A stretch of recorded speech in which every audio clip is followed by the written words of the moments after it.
Alors, bonjour tout le monde. Alors, c'est moi qui ai le bonheur de faire le petit clip, le petit vidéo pour la semaine pour l'Église Le Roc. Alors, ça me fait plaisir d'être avec vous aujourd'hui. Et puis, vous savez, il y a 2 semaines, Andrea elle nous avait parlé du roi Ézéchias. Ça m'a inspiré. Alors, j'ai été relire l'histoire et puis moi, en relisant l'histoire, il y a vraiment une phrase qui m'a interpellée et puis c'est la phrase qui se retrouve dans 2 Rois 18:9 quand ça nous dit, ça nous parle que Ézéchias, il se révolta contre le roi d'Assyrie et il ne lui fut plus assujetti. Alors mon titre pour vous aujourd'hui, c'est Ne sois pas assujetti à la peur. Vous savez, dans toute notre vie, on va être confronté à toutes sortes de peurs, à toutes sortes de pensées qui vont venir comme des flèches enflammées de l'ennemi que la parole de Dieu nous dit. Et puis, on va être confronté à cette chose-là, confronté à la peur. Mais qu'est-ce qu'on va faire avec ces pensées-là? Qu'est-ce qu'on va faire avec ces émotions-là? Parce que vous savez, il y a vraiment 2 sortes de peur. Il y a une peur, je pense, qui est saine, qui vient littéralement de Dieu pour nous protéger. Il y a une peur que, justement, on n'ira pas se jeter dans un feu ou on ne boira pas une boisson mortelle. On n'ira pas non plus à une vitesse que ça n'a plus de sens sur l'autoroute parce que, justement, on a un genre de crainte qui est simple pour qu'on soit protégé. On va être intelligent. Mais il y a une peur vraiment, littéralement, qui vient de l'ennemi. Cette peur-là, elle vient pour nous détruire. Elle vient justement pour nous empoisonner la vie. Puis pour qu'on puisse jamais vraiment découvrir le chemin que Dieu a déjà tracé d'avance pour nous. Et puis cette peur-là veut nous empêcher aussi de goûter à la liberté que Jésus-Christ a payée sur la croix pour nous. Et puis cette peur-là veut certainement qu'à la fin de notre vie, on se retrouve avec cette phrase-là sur les lèvres, c'est « j'aurais donc dû ». J'aurais donc dû essayer. J'aurais donc dû exercer plus ma foi dans ce domaine-là. J'aurais donc dû pardonner.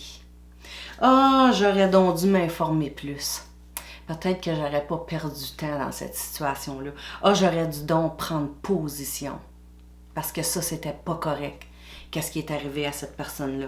J'aurais dû m'opposer, j'aurais dû exposer, j'aurais dû résister, j'aurais dû oublier cet événement-là. J'aurais dû accepter cette offre-là. J'aurais dû. C'est ça que ça fait. Marcher dans la peur, c'est qu'on se retrouve avec des j'aurais dû. Et puis moi, qu'est-ce que j'aime à propos du roi Ézéchias, c'est qu'il n'entretient pas ce discours-là qui vient de l'ennemi. Puis vous savez, il aurait pu vraiment marcher, puis avoir peur, Ézéchias, parce que c'est semblable, sa famille, des gens qu'il avait connus par le passé, qu'il avait côtoyé, tout d'un coup, il sait qu'il vient d'être être assujetti par l'ennemi. Il sait que le royaume qu'on appelle le royaume du Nord vient d'être mis, il s'est fait capturer, c'est terminé. Et puis là, le même roi qui a capturé ses semblables, il vient cogner à sa porte avec la peur. Puis maintenant, il veut assujettir le roi Ézéchias avec son peuple qu'on appelle le royaume de Juda. Et puis Ézéchias ici, non, il ne se laisse pas faire par l'ennemi. On sait que Ézéchias c'était un homme de Dieu, c'était un homme qui regardait au Seigneur, c'était un homme qui marchait dans l'humilité et il n'a pas entretenu ces commentaires-là, ces choses qui essayaient de lui faire peur. Et puis, vous savez, l'ennemi va fonctionner un peu comme ça. Hein? Des fois, il va venir avec ses pensées dans notre tête et puis il va nous dire, ben tu sais, pourquoi toi, à fin de compte, tu l'aurais pas, cette maladie-là qui est dans ta famille? Pourquoi toi, tu n'en aurais pas du cholestérol? Ou pourquoi tu n'aurais pas la même maladie que ton oncle, que ton grand-père, que toute ta famille a? Ou sinon, il peut aussi bien t'arriver et te dire, mais tu sais, pourquoi toi tu réussirais dans ce domaine-là que tu essaies de réussir tandis que ton frère ou ton voisin n'a pas réussi? Et puis là, il vient et puis il crée de la peur en toi. Tu sais, cette peur-là qui vient, là, qui nous fait transpirer. Cette peur-là qui nous fait shaker, là, cette peur-là qui augmente notre rythme cardiaque. Cette peur-là qui nous détruit, qui nous rend une respiration difficile, qui crée de l'angoisse. C'est de cette peur-là qu'il faut se lever. C'est de cette peur-là qu'il ne faut pas endurer, mais qu'il faut se lever contre cette chose-là, parce que cette chose-là ne vient pas de Dieu.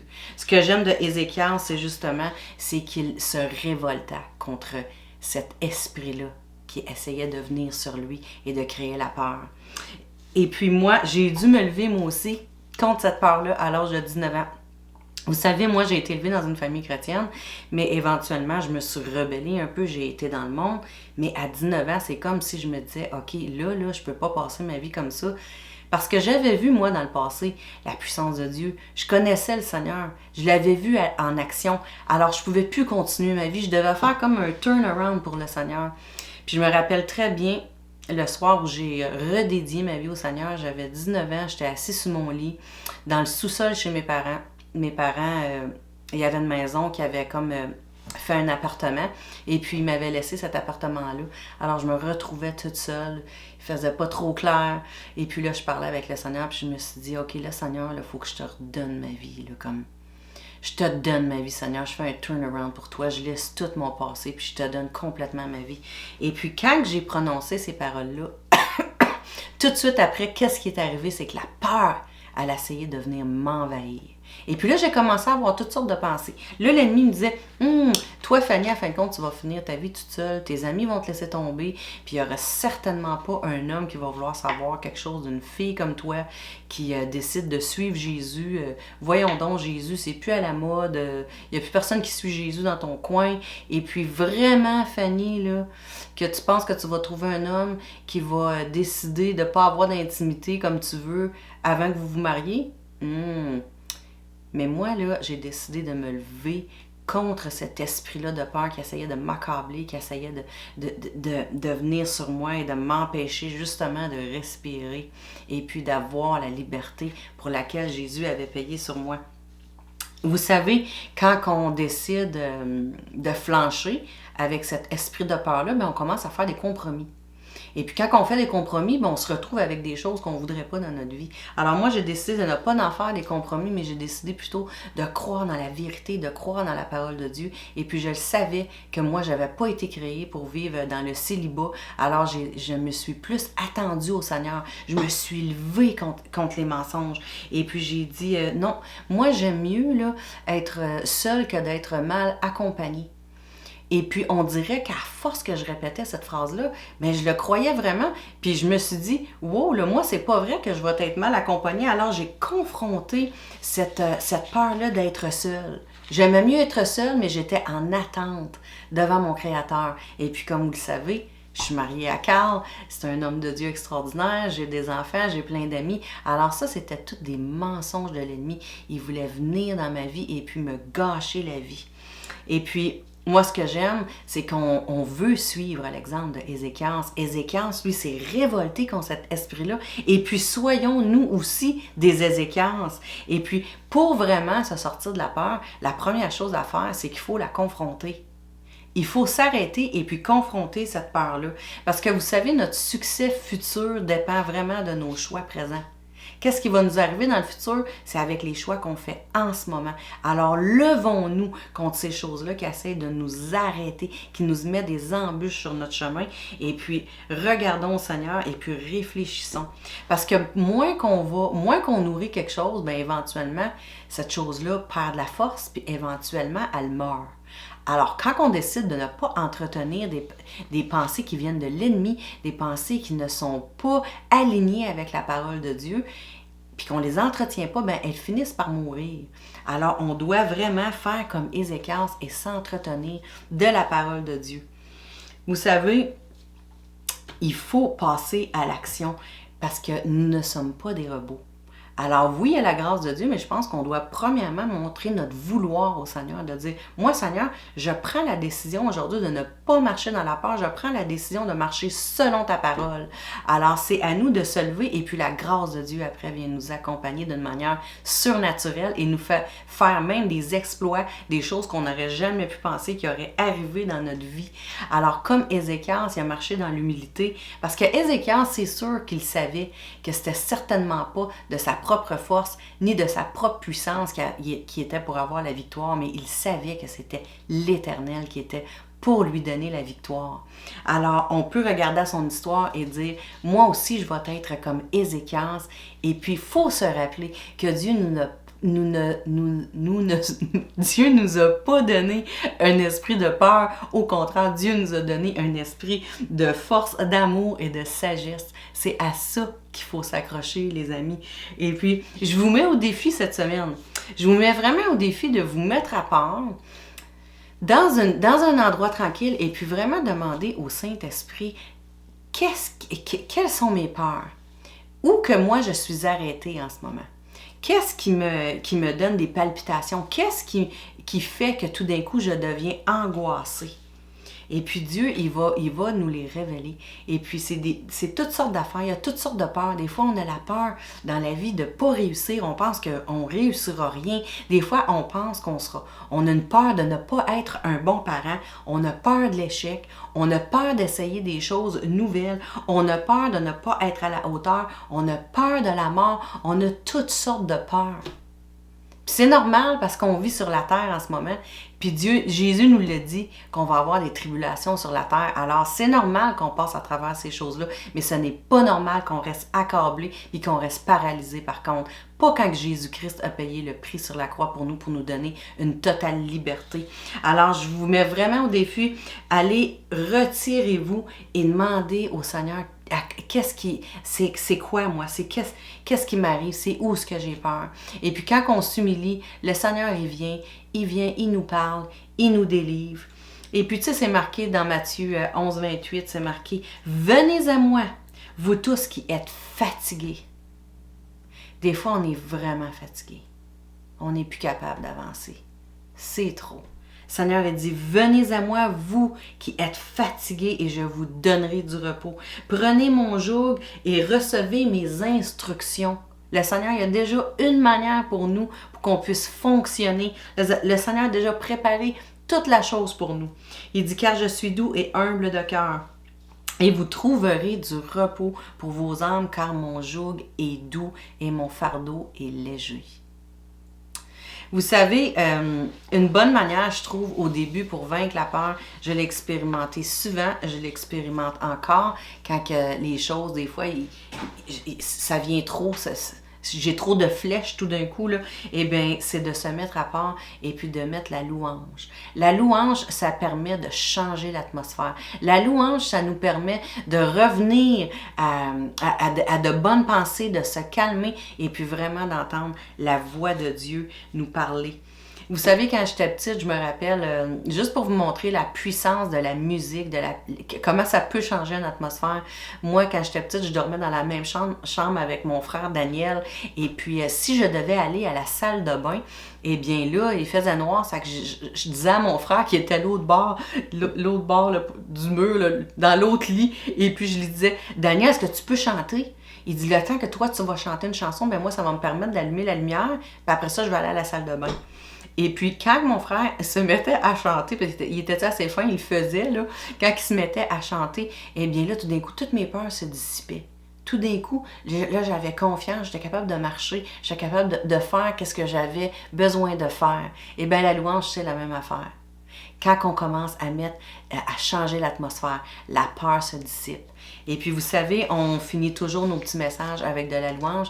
Alors, Shannon, justement, a préparé une chanson pour la situation, justement. Alors, prenez ce temps-là. Prenez ce temps-là, mettez-vous à part, écoutez la chanson que Shannon chante et puis demandez au Seigneur, Seigneur, c'est où que moi que je suis pris en ce moment? C'est où que la peur essaie d'avoir contrôle sur moi? Ne soyons pas assujettis à la peur, mais plutôt levons-nous d'une manière fière en regardant à Jésus, en regardant son sacrifice, parce qu'à cause de lui, nous sommes maintenant totalement libres. Oui, il va y avoir des émotions, oui, il va y avoir des flèches, mais nous ne sommes pas obligés d'endurer ces choses-là parce que Christ a vaincu pour nous.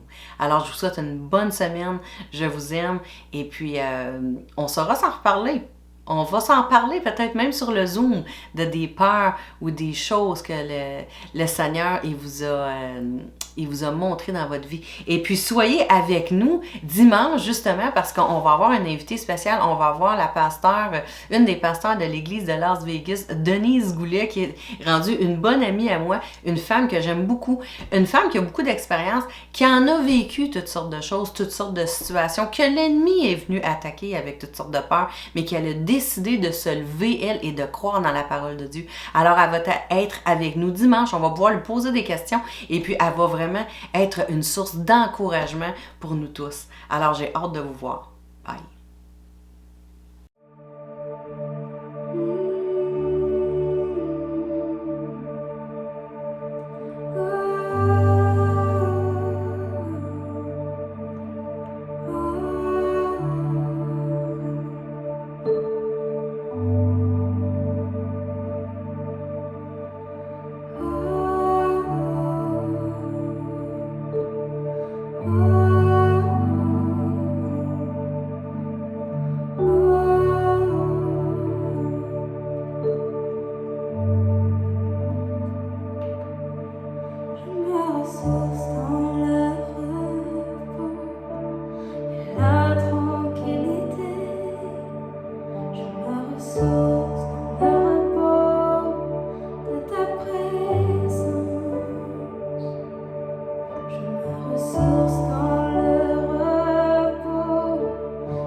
n'a pas de place en moi.